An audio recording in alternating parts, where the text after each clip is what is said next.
Hi everybody!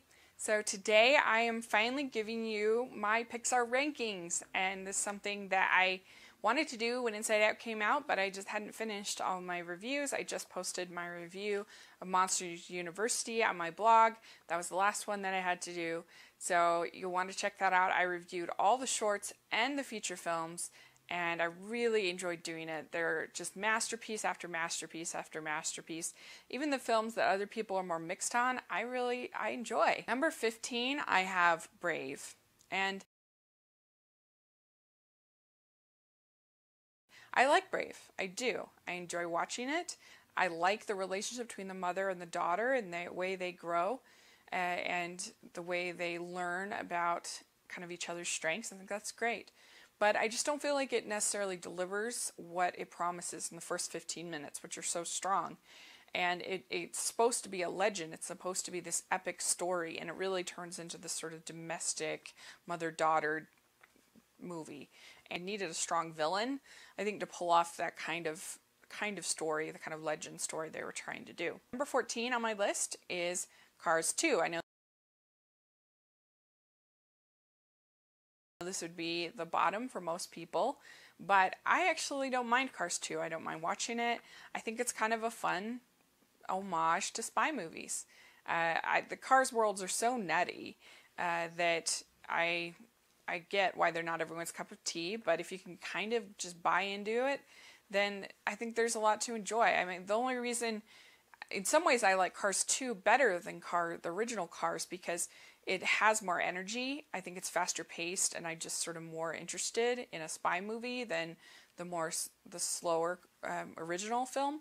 But I still like both. The reason why I put Cars 2 at the bottom was because I felt like I got a little maybe too much of Mater in Cars 2, and it does get pretty silly. My number 13 on my list is Cars, the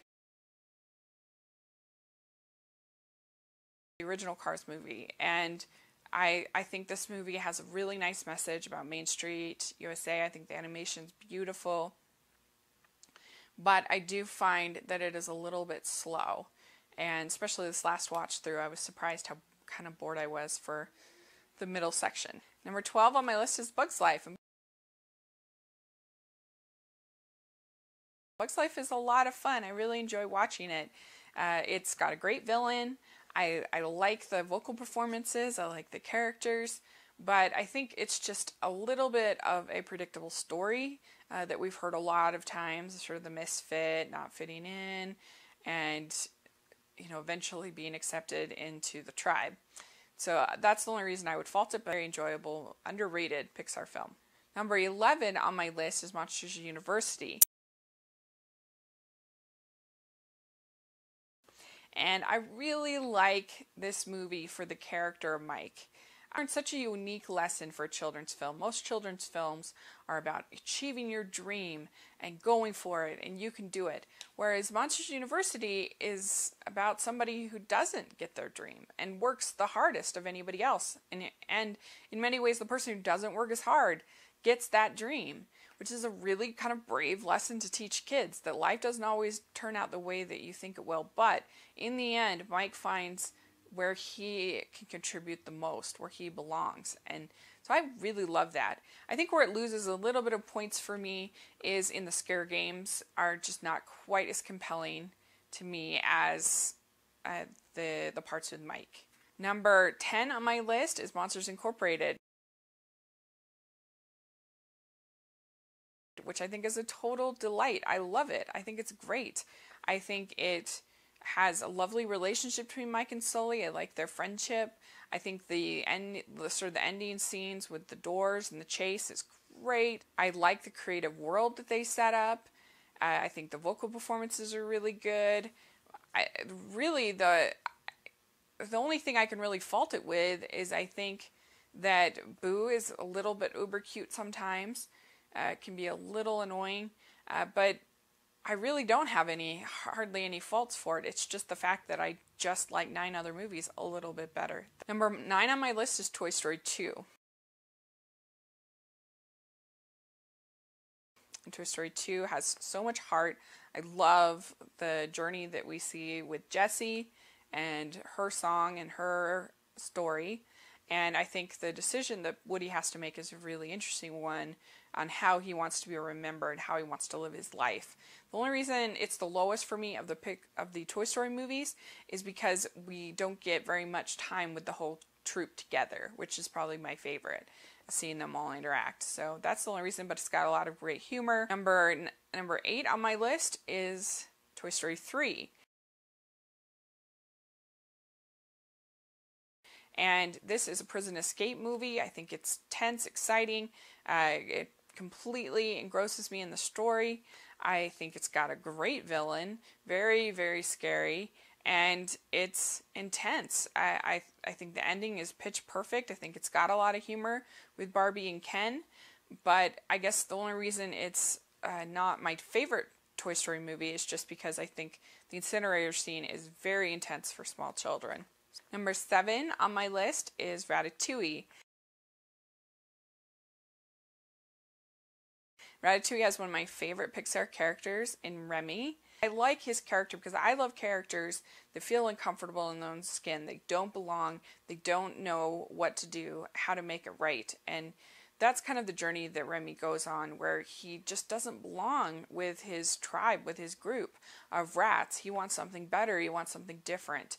And so I really love his sort of story, and I think it's got a lot of humor. It's so beautiful. Paris looks gorgeous with all the light, and I think it has a pretty funny villain. And the speech at the end with Anton Ego about criticism and about life and creating things and everything else is just one of my favorite lines or sections of dialogue from any movie ever. It's perfect. Number 6 on my list is Finding Nemo. Finding Nemo is such a satisfying film. It's got 2 great storylines that work together very well between Nemo in the aquarium and Marlin and Dory looking for him.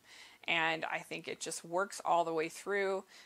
And there are so many gags that they try, and they all work, in my opinion. I just think it's so unexpected. It's so surprising.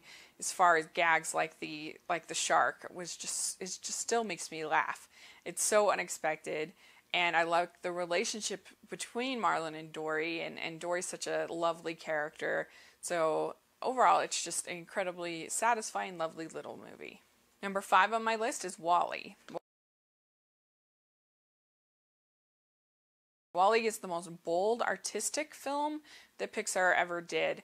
I think it's beautiful. The first 30 minutes are like a silent film, and we get to just follow this cute little robot as he goes around and he lives his day. He meets Eva, and they have this budding sort of relationship, and I just love all of that. And then they get to the ship, and the tone does change, but I think in a really satisfying way. I particularly love the sequence where the captain starts to realize all the things that they're missing out on, and that he could live a more full life than just being sort of satiated as they are on the ship. And I think that's really beautiful and meaningful, and I love the space ballet between Eva and WALL-E.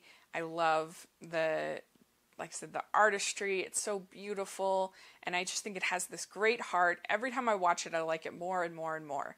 Number 4 on my list, I have The Incredibles. Incredibles, I think, is a wonderful movie about work and how if you aren't living the story that you're supposed to tell, you're never going to be happy. And Bob tries to live this other story, and he's completely miserable. And I think that's a message that I really gravitate to and love. I love the depiction of their marriage between Helen and Bob, and how that they actually show that a functioning couple can have conflict, and that's so rare in a kids movie. Kids movies, the parents are dead or there's just one parent, and so showing that conflict I think is so neat. And it's beautifully animated. I think the villain is really wonderful in Syndrome, because he does have a grain of truth, into his thought that that being that using his intellect as his superpower is better than some of these other superpowers, but he takes it to this dark place that makes him a true villain. So it's also got lots of humor with Edna and so many other things. Next up, number 3, I have Inside Out. And I've seen it 3 times in the theater now, and every time I love it more and more and more. It may be climbing up another spot by the time I get it on Blu-ray, I don't know. But I just love the dual story of Riley changing and also going through a bit of depression where she's not feeling either joy or sadness. I think that's really powerful. I think the character arc that we get with Joy is so moving, and it's something that was so unexpected to me. The bond that I feel for Bing Bong by the end is just amazing, and I think the way that they were able to show all of the world as sort of within Riley's mind as changing and morphing into this new person was really beautiful. The idea of the memories and the islands of personality, and I just love it. I think it's a perfect film. I wouldn't change a thing about it. Number 2 on my list is Toy Story. And I rewatched Toy Story for this project, for the review, and I was just so charmed by it. It's so lovely. And it's really a buddy movie. I love sort of seeing Woody deal with his jealousy and deal with his feelings of frustration. He's really kind of the CEO of the room. And this new kind of flashy character comes in, and he can't deal with it. And I think that that's an experience that a lot of us can relate to. And he worries, he's fearful of being forgotten. Most of us can relate to that, none of us want to be forgotten. And the vocal performances are so great. I like the scenes over in Sid's room. I think they're great. And for me, the reason why it's this high on my list is because, and to be completely honest, it's just the film that I've loved the longest out of the Pixars, and I think that has to count for something. It started it all. My number 1 Pixar film is the movie Up. To me, it's a perfect movie. I wouldn't change a thing. Every time I see it, it makes me think of my grandpa and just how much I miss him. And it reminded me the first time I saw it that the people that we love are part of our life. They're a palatable force in our life, especially if we remember them. I love how Carl talks to Ellie throughout the film. And it's really about how he overcomes his grief and he's able to sort of move on. And he feels so guilty about not having given Ellie the life that he thinks she deserved. And that just haunts him. And so he goes on this journey to try to give that to her. And when he reads at the end that she says, "Thanks for the adventure," it's just like, oh, I love it so much. And it's so moving. And of course, the opening is one of the best moments of film ever, I think. And it's just so beautiful, this whole life in this montage. And I think it's also really funny. I think that Russell is really funny, and Kevin, and overall it's just beautiful, a wonderful film. I like it so much. I'll show you. I had when I bought my house, I was right around my birthday, and so I had a combined birthday housewarming party, and I had a cake made that was an Up cake.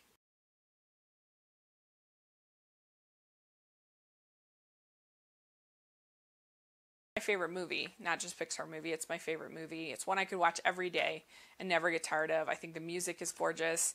I think it just looks beautiful, and I just love what Pete Docter did in that film. So that's my ranking of the Pixar movies. I'm sure you all widely disagree, but I really do love all of them. They're my favorite grouping of films that I can think of as Pixar movies. And so I have no issue with any of them being at different places on your list. So put in the comment section your ranking, and let's talk about it and have a lot of fun. So thanks so much. Please subscribe to my channel, and I hope you're having a great day. Bye.